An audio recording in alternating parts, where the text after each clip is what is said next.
Olá a todos, sejam muito bem-vindos ao segundo episódio da websérie Terceiro Ciclo do Cinema Amazonense. Hoje eu vou falar sobre os dois ciclos anteriores e por que dá para considerar a atual fase do cinema amazonense como esse terceiro ciclo.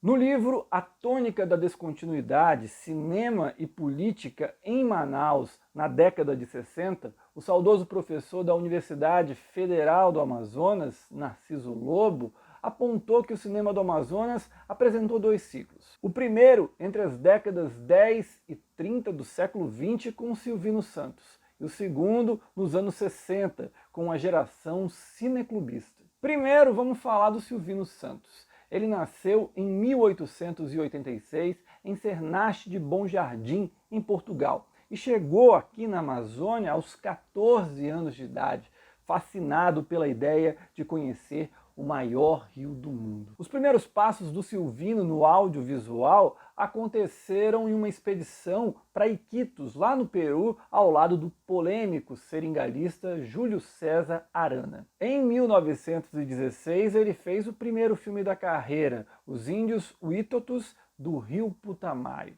2 anos depois, o Silvino resolveu dar um passo ousado e criou a primeira produtora da região, a Amazônia Cinefilme. Ele chegou a realizar em 1920 o filme Amazonas, o maior rio do mundo. Porém, uma negociação para lá de mal feita com uma empresa de turismo fez com que os rolos da produção se perdessem e ele acabou vendo a produtora falir pouco tempo depois. A salvação do Silvino acabou sendo o comendador J.G. Araújo, que financiou muitos filmes do português, entre eles o clássico No País das Amazonas, de 1922. Em seguida, o Silvino fez Terra Encantada, de 1923, No Rastro do Eldorado, de 1925, Miss Portugal, de 1927 e A Terra Portuguesa, de 1934. Vale lembrar que o Silvino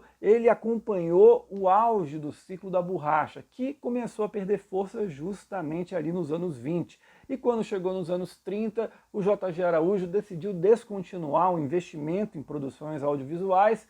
O Silvino, infelizmente, caiu no ostracismo e a produção do Amazonas de audiovisual, de cinema, voltou à estaca zero. A retomada veio só nos anos 60, impulsionada pela Nouvelle Vague, Cinema Novo, as transformações sociais e culturais e também a implantação da Zona Franca de Manaus, uma nova geração de apaixonados por cinema trouxe um novo momento para o audiovisual local. O maior marco desse momento foi a criação do Grupo de Estudos Cinematográficos, que trazia, entre outros nomes, Joaquim Marinho, Márcio Souza e Cosme Alves Neto. Também nessa época nós tivemos 2 festivais. O primeiro Festival de Cinema Amador do Amazonas, realizado em 1966, e o primeiro Festival Norte de Cinema Brasileiro em 69.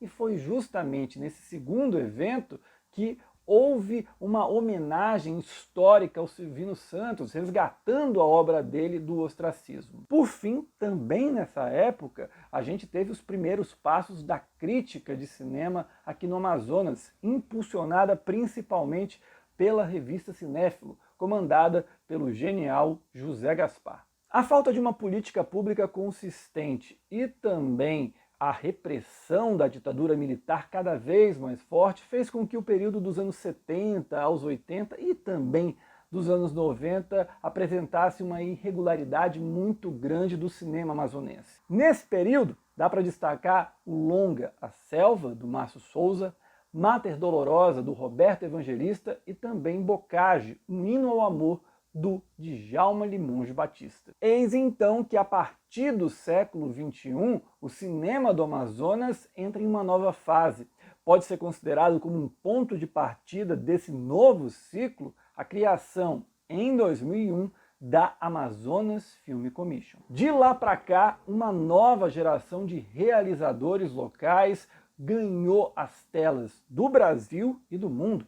O Sérgio Andrade, por exemplo, com Antes o Tempo Não Acabava, uma produção que teve sua equipe técnica e elenco de maioria amazonense, lançada na mostra Panorama do Festival de Berlim. E mais recentemente, em 2020, O Barco e o Rio, de Bernardo Abinader, levou 5 quiquitos do Festival de Gramado. Vimos também o surgimento de uma série de eventos em quantidade inédita para a história do audiovisual do Amazonas.